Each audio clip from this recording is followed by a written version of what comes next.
MS word की इस video में आज मैं आपको इंडेंट के बारे में बताऊंगा और इस वीडियो में आपको पता चलेगा कि इंडेंट को एक्चुअली यूज़ कहाँ करते हैं। ठीक है, इंडेंट की मदद से हम अपने पैराग्राफ को लेफ़्ट और राइट साइड में मूव कर सकते हैं।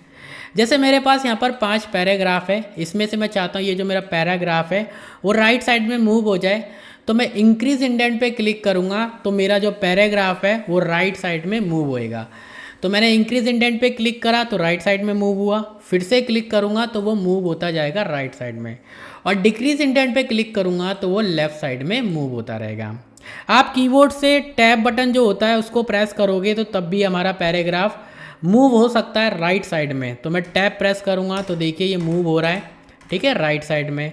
और बैक स्पेस, ठीक है, जिससे हम अपने वर्ड को या कैरेक्टर को डिलीट करते हैं, अगर आप बैक स्पेस प्रेस करोगे तो ये लेफ़्ट साइड में मूव होगा। ठीक है, तो टैब और बैक स्पेस इसकी मदद से भी आप अपने पैराग्राफ को लेफ़्ट और राइट साइड में मूव कर सकते हो, और इंडेंट का यूज़ करके भी आप अपने पैराग्राफ को लेफ़्ट और राइट साइड में मूव कर सकते हो। लेकिन इंडेंट का एक्चुअली यूज़ क्या होता है ये सीख लेते हैं। इसके लिए देखिए यहाँ पर ये जो मैंने पैराग्राफ लिख रखे हैं ना, इनको मैं सबसे पहले लिस्ट में कन्वर्ट कर देता हूँ। लिस्ट में कैसे कन्वर्ट करेंगे, इसके लिए मैं जाऊँगा यहाँ पर बुलेट लिस्ट में, और यहाँ पर मैं बुलेट लिस्ट पे क्लिक करूँगा तो देखिए यहाँ पर ये पॉइंट बन गए, एक तरीके से लिस्ट बन गई। यहाँ मेरा टॉपिक का नेम हो गया, जैसे कि टॉपिक का नेम मान लो मेरा कंप्यूटर है और ये कंप्यूटर के कुछ पॉइंट्स हैं, ठीक है, मान लीजिए। तो यहाँ पर देखिए ये पहला पॉइंट हो गया, ये दूसरा पॉइंट हो गया, ये तीसरा पॉइंट हो गया, चौथा, पाँचवा, 5 पॉइंट लिख रखे हैं। अब मैं चाहता हूँ ये जो मेरा पहला पॉइंट है ना, इस पहले पॉइंट के अंदर ये जो मेरा दूसरा पॉइंट है, ये जो दूसरा पॉइंट इस पहले पॉइंट के अंदर ही आता है। मतलब ये पहला पॉइंट और इस पहले पॉइंट के अंदर हमारा ये पॉइंट आता है, ठीक है। तो इसके लिए मैं क्या करूँगा, मैं यहाँ पर जाऊँगा और यहाँ पर इंडेंट पे क्लिक करूँगा तो देखिए ये हमारा एक पॉइंट हो गया और इसके अंदर हमारा ये एक और पॉइंट हो गया, ठीक है। ऐसे ही मैं चाहता हूँ इस वाले पैराग्राफ को भी इसी पैराग्राफ के अंदर एक और पॉइंट बनाना, तो यहाँ पर मैं इंक्रीज इंडेंट पे क्लिक करूँगा तो देखिए इस पैराग्राफ के 2 पॉइंट हो गए, एक ये पॉइंट हो गया और एक ये पॉइंट हो गया। मैं यहाँ पर इसमें नंबर लिस्ट दे देता हूँ जिससे कि आपको और अच्छे से समझ में आ जाएगा। तो यहाँ पर देखिए मैं नंबर पे जाता हूँ और यहाँ पर मैं नंबर को सिलेक्ट कर लेता हूँ। तो देखिए ये हमारा टॉपिक का नेम हो गया, ये हमारा पहला पैराग्राफ हो गया, ये हमारा दूसरा पैराग्राफ हो गया, ये हमारा तीसरा पैराग्राफ हो गया। पहला जो पैराग्राफ है इसके अंदर हमने 2 पॉइंट दे दिए, ए और बी, ठीक है, इंडेंट की मदद से।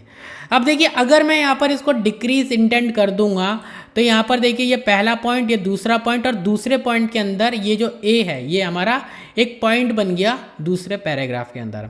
अगर यहाँ पर मैं तीसरे पैराग्राफ में इंडेंट दे दूंगा तो ये यहाँ पर इसका पॉइंट बन गया, किसका, दूसरे पैराग्राफ के अंदर ए और बी, ये 2 पॉइंट बन गए। अगर मैं इसमें एक और इंडेंट दे दूँ, जैसे कि मैंने इंडेंट पे क्लिक करा तो देखिए दूसरे पैराग्राफ का ये एक पॉइंट बन गया ए, और ए पैराग्राफ का पॉइंट बन गया ये 1, ये रोमन नंबर में 1 है, ठीक है।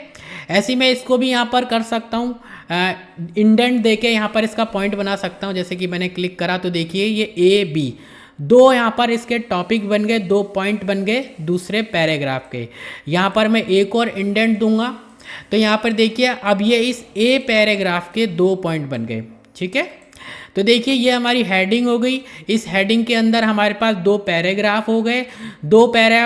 अब दूसरा जो पैराग्राफ है, दूसरे पैराग्राफ के अंदर हमारे पास एक पॉइंट हो गया, और इस ए पॉइंट के अंदर भी हमने 2 पॉइंट लिख दिए।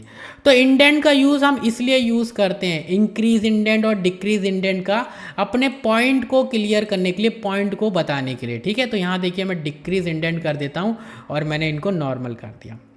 तो आई होप आपको इंक्रीज इंडेंट और डिक्रीज इंडेंट के बारे में समझ में आया हो। तो मिलेंगे नेक्स्ट वीडियो में, जब तक के लिए bye bye, thank you and take care.